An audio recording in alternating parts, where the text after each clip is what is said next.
नमस्ते भैया बहनी चाची भाई लोगन। आज मैं एक राम भजन लेके आई हूँ। आप लोगन को अच्छा लगे तो लाइक करना।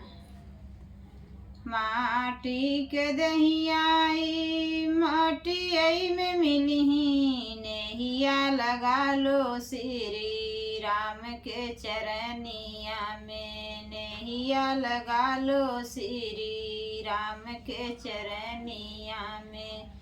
श्री राम के चरनिया रघुराई के चरनिया में। श्री राम के चरनिया रघुराई के चरनिया में। नेहिया लगा लो श्री राम के चरनिया में। माई के कोखिया में आइल करार कई के।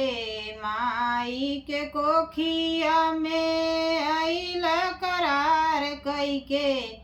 आई के भूल गए दुनिया के मोह माया में। आई के भूल गए दुनिया के मोह माया में। नेहिया लगा लो श्री राम के चरनिया में। नेहिया लगा लो श्री राम के चरनिया में। अब न लगई गई तू कहिया। अब न लगई गई तू कहिया। धीरे धीरे बीतल जात बाट जिंदगनिया। धीरे धीरे बीतल जात बाट जिंदगनिया। नेहिया लगा लो श्री राम के चरनिया। नेहिया लगा लो श्री राम के चरनिया में।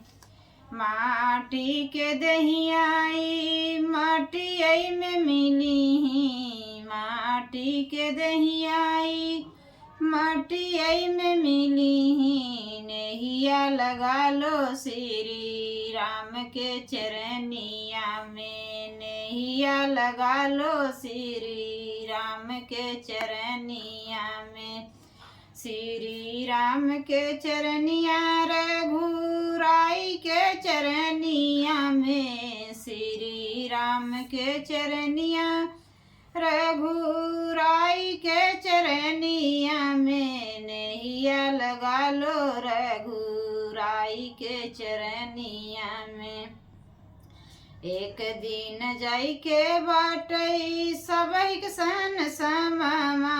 एक दिन जाई के बाटई सबहिक सन समामा।